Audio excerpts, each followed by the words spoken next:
Sexual violence happens everywhere in all the conflicts in the world or in other situations of violence. It is really something that is widespread and that we see happening in times of peace and therefore even more in times of conflict.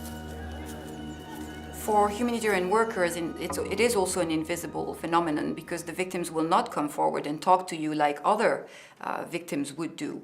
Therefore, you really have to provide services that the victims will trust, where they will access and come and feel safe to tell their stories without having consequences for them.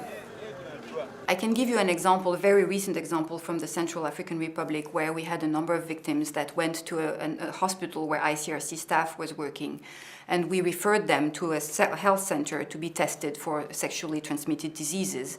These women actually didn't go because they were not pregnant, they didn't have small children, and therefore by going there they would have been seen as victims of sexual violence.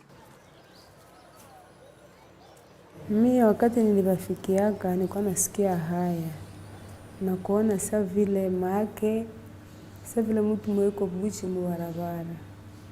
Wakati mtu yuko buchi anaweza sikia tu haya. Na wakati mwenye haiko panako na alisha kutosha manguo, si haya itakuwa tu. Sikukuwaka kyangu kia ukisaidia juu hakuna, bali anziaka kwa masakoshi za watoto walikuwa wanabeba wakabanyanganya.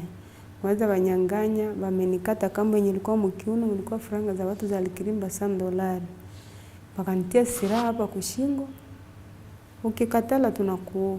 Basi mwanadamu na wakati naona chuma kia kukuua, nikakubali wakafaa kitendo yao kwa wanataka.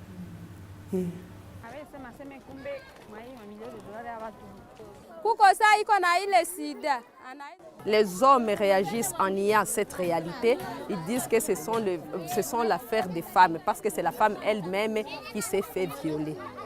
C'est pour cela que nous allons continuer en tant que volontaires à faire nos sensibilisations pour qu'un jour, toute la communauté puisse être au courant et de savoir que le viol, c'est quoi.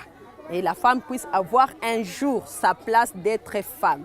So the way that we can actually reverse this invisibility is by assuming that by default there is sexual violence in armed conflict and other situations of violence, and therefore design responses that the victims can get access to, so that we create an entry point for them. Even if we don't know how many cases and what are the patterns and trends, we know that there is sexual violence, and therefore we need to provide responses that are appropriate.